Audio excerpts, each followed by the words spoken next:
topic analysis module can automatically identify and group together social media posts that are semantically similar. It can spot latent topics in a dataset that may not be directly observable from just reading the posts. The module uses a multilingual embeddings model to capture their semantic meaning of the text. Since embeddings are vectors in a multidimensional space, Communalytic uses a dimension reduction technique called UMAP to reduce the dimensions of embeddings to 3 for visualization. The final step is to group embeddings located close to each other based on a clustering algorithm. Communalytic currently supports the following clustering options: HDBSCAN, K-means, and Gaussian mixture. Once embeddings are clustered, they are visualized using a built-in visualizer called the 3D Semantic Similarity Map.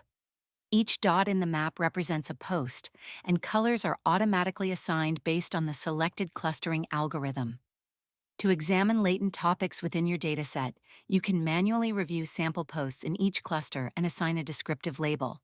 To help you with this process, the map has a feature to automatically suggest a label based on one of 3 LLMs: Llama, Mistral, or BART.